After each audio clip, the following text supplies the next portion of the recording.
It is the 6th of December in the year 1240. A man named Dmytro is lying in the rubble of a collapsed cathedral in the center of Kiev. There is an arrow in his shoulder. His sword is gone. The wall of the Church of the Tithes has come down on top of him, and on top of the hundreds of people who ran inside it when the Mongols broke the city wall 1 hour ago. Most of those people are dead now, crushed under the stone. He is not. He is breathing in the dust and the smoke and the smell of burning timber, and he is listening to boots on the broken floor, and he is waiting for the men outside to find him alive. He is the voivode of Kiev. He is the military commander of the city, the man Daniel of Galicia left in charge when Daniel rode west to beg for help that never came. He has just lost the city. By his own count, 48,000 of 50,000 Kievans have died in the last 9 days. The men picking through the wreckage above him are about to find a wounded enemy commander breathing in the dark. For an army that has crossed half the world, there is only one thing that happens next. The captured commander is executed. The man who will decide his fate is Batu Khan, grandson of Genghis, the conqueror of Khwarezmia, and Vladimir, and Ryazan, and Chernigov, the man who broke the Eastern world. When his soldiers drag Dmytro out of the rubble and stand him up in front of the Khan, Batu will give an order his own commanders have never heard him give. He will order the man spared. This is not the story of why Kiev fell. Cities fell to the Mongols the way snow falls in winter. This is the story of why one wounded commander, in a city that had already been broken, in a war that had already been lost, made the man who had broken the world stop and flinch. And it is the story of why, 3 years before that night, the same army had turned and ridden away from the one Rus city it wanted most, the city the men of the north still called home, and never came back for it. The chronicles say it was the spring thaw. The chronicles also say something underneath that, in quieter ink, that the thaw does not explain. To understand why a Mongol Khan would spare the man who had cost him a city, you have to understand what the Mongol army actually was, and you have to understand what, until the Rus, it had never once lost to. The army that reached Kiev in 1240 was the most precise military instrument the world had yet produced. It began in 1206 on the bank of the Onon River, where a man named Temujin was raised up by the assembled tribes and given the title Genghis Khan. Within 20 years, his armies had erased the largest Islamic empire on earth. In the single city of Merv, they killed a number the chroniclers estimated at more than 1 million. Each Mongol rider led 3 to 5 horses and changed mounts as he rode. The composite bow sent 6 arrows down range in the time a Western archer loosed one. At the center of every battle sat the feigned retreat, the false flight that pulled enemies out of formation. From 1219 to 1240, that single method produced an unbroken chain of victories across a stretch of the earth larger than Rome had ever held. In 1223, 2 of Genghis Khan's best generals were riding through country no Mongol had ever seen. Their names were Jebe and Subutai. They had not come to conquer. They had been sent to map the lands beyond the Caspian Sea and then ride home. They crossed the Caucasus Mountains. They broke a Georgian army on the way through, and they came down onto the open grass of the Pontic steppe, where they met for the first time in their lives an army that fought beside princes whose grandfathers had stood guard over the emperor in Constantinople. The Mongols won the battle that followed. They won it the way they always won. But in the report they sent back afterward, they wrote down a sentence they had never had reason to write before. The men of the Rus did not run. There is a detail from that day that the chroniclers kept and the Mongols did not explain. After the battle, 3 Rus princes were taken alive. For a captured enemy, the Mongol practice was simple and quick: a blade across the throat. For these 3, the Mongols built something new.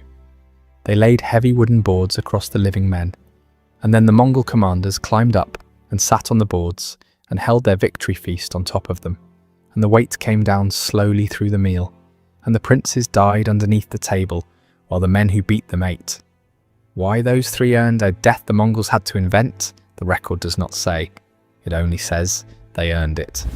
The Mongols had no word in 1223 for what they had met on that steppe, but the men who wrote the Rus chronicles afterward did have a word. They had inherited it, and 3 generations before that battle, the warriors it described had not been called Rus at all. They had been called something else. 3 centuries before the Mongols came, the men who would one day be called Rus were called Varangians. They came down out of Scandinavia along the great rivers in the 9th and 10th centuries, Swedes and Norwegians and Danes, and they built the state that became Kievan Rus, and they gave it their own name. The word Rus itself almost certainly comes from an Old Norse word for the men who row. They were not the neighbours of Vikings. They were Vikings. By the 11th century, the most dangerous of them had been bought by the emperors of Byzantium to stand as the imperial bodyguard, the Varangian Guard of Constantinople.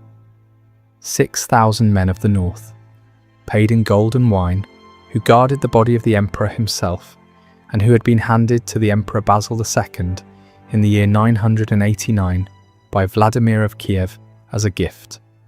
For 2 centuries, they were the most feared foot soldiers in the eastern Mediterranean, and they carried with them, out of the north, a kind of warrior that the rest of the medieval world had never had a name for, because the rest of the medieval world had never produced one. The Norse had a name for it. They called it Berserker Gang, the going of the bare shirt. It was a state a man entered in which his body still moved and his weapons still cut, but his eye no longer registered the wound. The sagas describe such men biting the iron rims of their own shields, foaming at the mouth, killing after they themselves had been struck, blows that should have dropped them, and then collapsing afterward for days into an exhaustion the Norse called the cooling. They believed it was a gift from Odin. The Rus who came after them did not believe in Odin anymore, but they kept the tradition alive in their sagas, in their rituals, and in the way certain of their warriors fought when there was no longer any reason to keep fighting.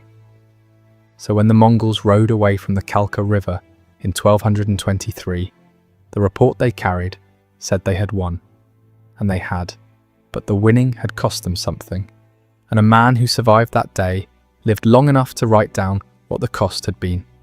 The 31st of May, 1223, the Kalka River, in what is now the Donetsk country. Subutai and Jebe have run the combined army of Rus princes and Cuman horsemen on a 9-day chase across the steppe, the feigned retreat, the false flight, and the Rus have done exactly what the Mongols wanted. They have stretched their forces out across 40 miles of marching road. The Cumans are far in front, the men of Kiev are far behind, and at the river, the retreat suddenly stops, and the Mongols turn around. The Cuman riders break first. Subutai pours arrows into the Cuman front until it shatters and runs, and the fleeing Cumans crash backward into the advancing Rus and tear the Rus advance into confusion. 2 of the princes, Mstislav of Galich and Daniel of Galicia, throw their men forward without waiting for the 3rd prince to come up. The Mongols fold around them from both sides. What follows is not a battle anymore. Of a Rus army of perhaps 30,000, the chronicles say 1 man in 10 reached home. 6 princes are cut down in the rout back toward the river. And then the 3rd prince does something the Mongols have not seen before. Mstislav of Kiev does not run. He pulls his surviving men back onto a hill above the river, perhaps 8,000 of them, and he digs in, and he holds. Subutai throws his men at the hill on the 1st day, and the hill holds. He throws them at it on the 2nd day, and it holds. The Mongol account, written into the Chinese records a century later, says the men inside the camp fought with axes and shields, and would not be moved. On the 3rd day, Subutai stops attacking and sends a man up the hill to talk. The offer is the usual one: lay down your weapons, and you will be allowed to walk away. Mstislav of Kiev, after 3 days without water on an open hill, accepts. His warriors set down their axes, and the moment the weapons are on the ground,